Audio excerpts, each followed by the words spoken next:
The Lagos Chamber of Commerce and Industry is asking the federal government to deploy more technology and intensify its efforts at tackling youth unemployment to enable it successfully address the worsening insecurity in the country. Well, we have Mr. Gabriel Idahosa. He's a deputy president of the Lagos Chamber of Commerce and Industry to tell us more about their observations and prefer likely solution. Good morning, Mr. Idahosa. Thank you so much for joining us.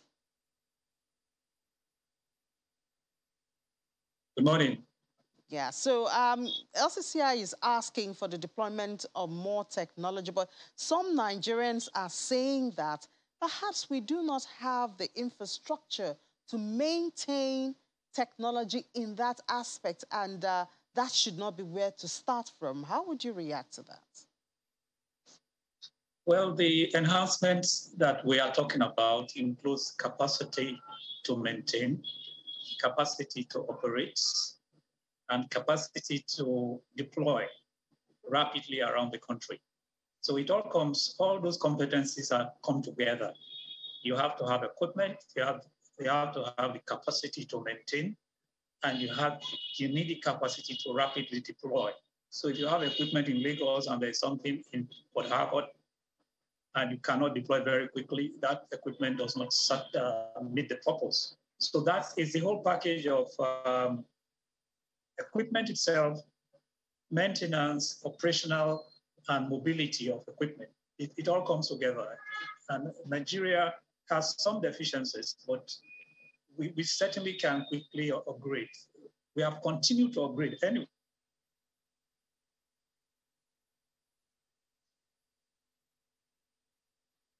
Hello, Mr. Idahosa. It is just that yes. Yes. Okay, because we lost you for a bit there, so I didn't get what you said. But you talked about the issue of upgrading, continuing to upgrade. And when we look at this, then I think the first thing that comes to our mind is, of course, this equipment will be imported. And we're talking about how to reduce our import bill, because eventually we're talking about expenses of the government, borrowings by the government, and what it does to infrastructure, the same infrastructure we're talking about. So it seems like it's a very tight cycle there. How do you see us starting off? Remember, after the Kaduna-Abuja train attack, the Minister of Transportation talked about asking for 3 billion naira to get surveillance equipment, you know. And of course, where would the 3 billion come from? Now, we're talking of subsidy going from projected 3 trillion to 4 trillion. All of this make up expenses for the government. So we also have to consider the fact that this is capital intensive and we're not making as much revenue as we should from our oil, which is our major stay. So where do we get the funding from? Well, unfortunately, we are forced to continue to borrow. That's the unfortunate part of it. We have to keep continuing to borrow, particularly because security cannot wait. Some other things can wait, but security cannot wait. So we are boxed into a situation where we have to borrow to get the equipment we need. But there is a steady improvement in local capacity to maintain this equipment, from the police to the Air Force to the Navy to the Army. We are seeing significant improvements in local capacity to maintain equipment. Every time you see a lot of improvements, you see capacity to fabricate, to maintain equipment, and all these security services are now working with private sector. They are working with Nigerian companies in engineering, in maintenance, and even fabrication. So it's a slow process, but we have to borrow to bring in equipment and support to meet the very urgent need of security. Beyond this urgent need, we can go back to look at local content over time, but certainly we just have to keep borrowing. That's the dilemma we have. Without borrowing,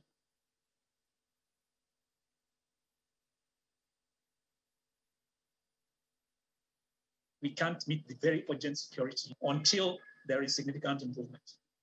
All right. So you talked about local fabrication, very interesting, and this is, of course, what we're looking forward to. But most of the time, when we talk about local made or homemade, it's like we talk about more of copulation, where most of the components, if not all, are imported, and they are just you know put together here in Nigeria.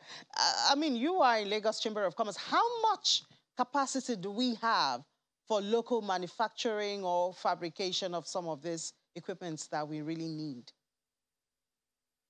There is significant capacity. And everywhere in the world, manufacturing is about supply chain. There's no country in the world that produces all the spare parts for any equipment they produce. There's a worldwide supply chain that is locked into manufacturing. So what is important is for you to know where to get your spare parts at the lowest price. If the spare parts are produced in country, of course you want to use them. If the spare parts are available in Ghana or in Cameroon or in China, you want to get them. The essential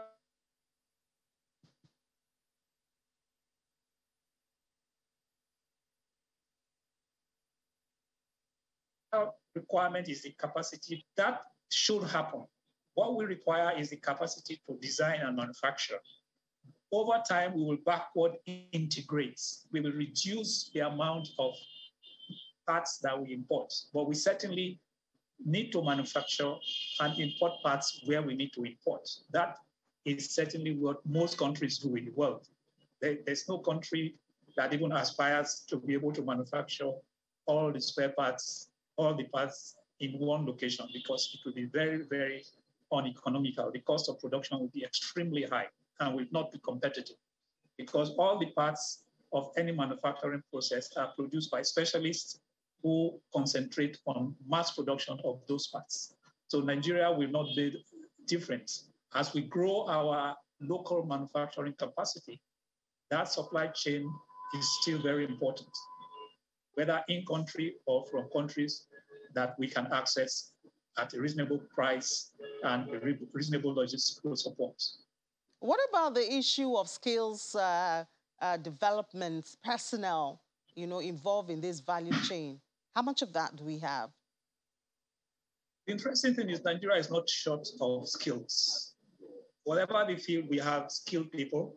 It is whether we are hiring and using them for that purpose. If you hire engineers, for example, and they are working in the office where they should be in the factory floor or in a design lab, then you are underutilizing those skills. We have lots and lots of skilled people looking for work in Nigeria, but adopting the manufacturing, design, and supply chain strategy that ensures that the right people are hired at the right places is what we need to do.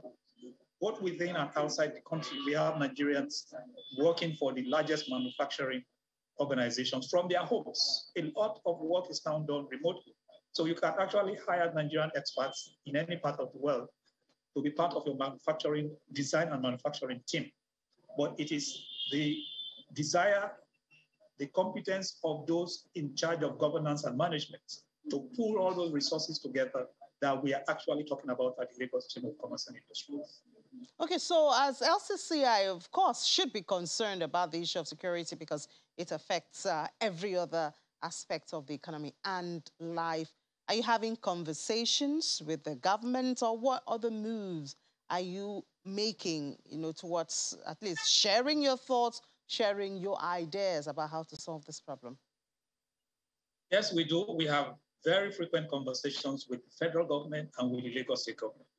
Those conversations are ongoing as we speak, and we are privileged to know that government is doing a lot more than is in the public space to address these security issues. But we have to keep working on that. It's continued work in progress. We need to keep drawing attention to these issues. And government is telling us what is going on. We have significant information of what government is doing, and we believe that these efforts will yield results. It is just that the terrorists seem to be running faster than government at least at this point in time. That is just the challenge. But the government is doing a lot that we are aware of, and we have the privilege of direct information and communication with both the federal and the Lagos state governments. So that means you would not agree with former President Olusegun Obasanjo that the government has been overwhelmed by the issue of insecurity? No, I think at some point on a day-by-day basis, there might be incidents that will give that impression that the federal government is overwhelmed. But taking the entire activity of defending the country together, we cannot say the government is overwhelmed. Overwhelmed means that the terrorists have overrun the country, moved into Aso Rock, and are running the government. That's where you talk of being overwhelmed. They are having challenges on a day-by-day basis. They are trying to address those challenges. But as we said, on the day-by-day, the terrorists seem to be one step ahead of government, and government is doing a lot of catch-up. But that catching up is happening.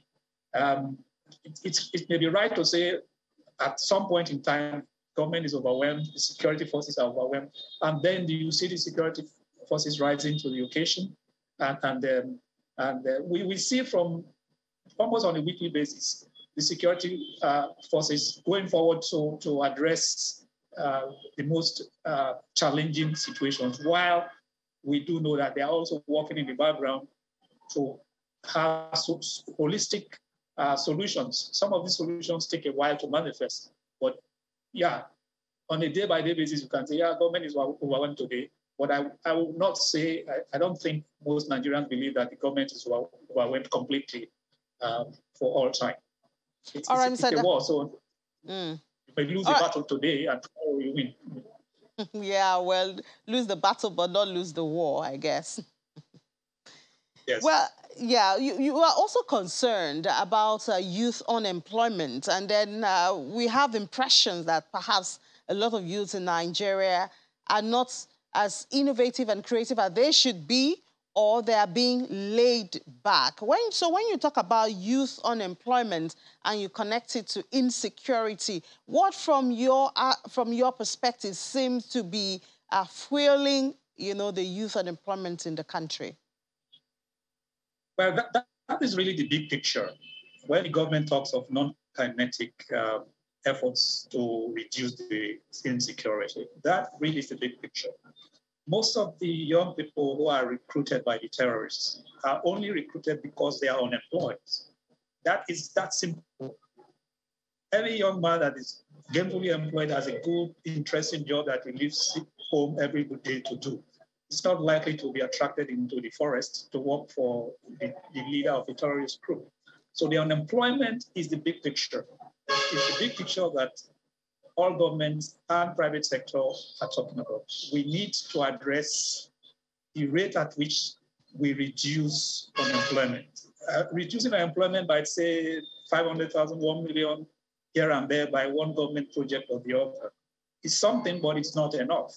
So the real issue is how we can quickly fight unemployment. And that takes us to the general policies of government, economic policies that will generate that employment. If you look at, for example, the issue of fuel subsidy, and you look at telecom industry, you see how much employment is created in the telecom industry because the right policies were in place for the last 20 years. But you don't see that kind of employment being created in the petroleum downstream or midstream sector of the economy. We don't have 50 refineries all over Nigeria that can hire a lot more people.